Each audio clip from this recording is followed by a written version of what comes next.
Kitten spay.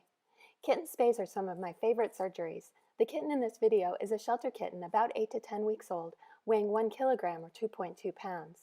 The kitten is clipped and surgically prepped from the umbilicus to the brim of the pelvis. A sterile surgical drape is placed. A 1 centimeter incision is made at the midline, halfway between the umbilicus and the brim of the pelvis. Subcutaneous fat is bluntly dissected or removed with scissors to allow visualization of the linea. The body wall is tented with a thumb forceps, and a surgical blade is used to make a stab incision into the abdomen, taking care to avoid abdominal contents. The incision is extended bluntly with scissors. The uterus is located using a spay hook. The body wall is tented, and the hook is placed in the abdomen and directed down the body wall with the point of the hook pointing caudally. The point of the hook is then directed medially and swept upwards to catch the uterine horn or broad ligament. The uterus is exteriorized, and the horn is followed cranially to the ovary. A window is created and the proper ligament is clamped. The suspensory ligament is isolated and is cut with a scalpel blade. The pedicle is ligated using a pedicle tie technique. After tying, the pedicle tie is tightened with the fingers and is allowed to return to the abdomen. The uterine horn is followed to the uterine body to the second horn and the second ovary. At the second ovary, a window is created and the proper ligament is clamped, the suspensory ligament is cut, and the pedicle is ligated using a pedicle tie technique. After tying, the knot is tightened and returned to the abdomen.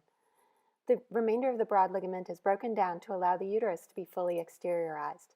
The uterus is fully extended caudally.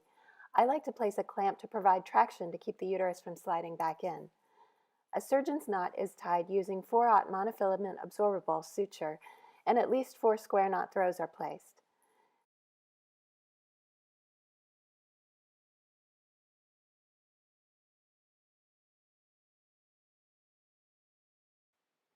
The uterus is sharply transected distal to the clamp, and the uterine stump is released into the abdomen.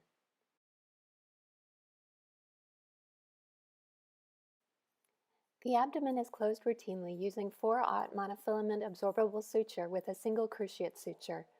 The first surgeon's throw is placed only tight enough to oppose tissues without slipping, and the square knot is tied with a minimum of 5 throws. Adequate bites of external rectus sheath are taken to ensure suture security, and care is taken not to crush the body wall during suturing and knot tying.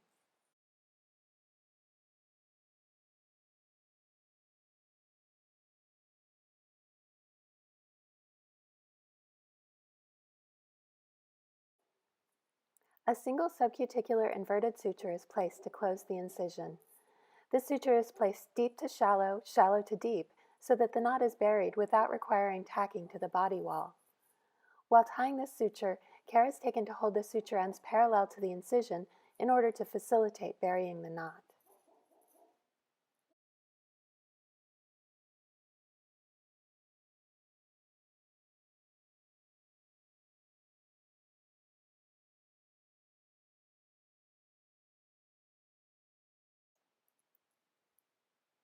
A very small amount of green tattoo paste is applied directly to the incision in order to mark this cat as having been spayed.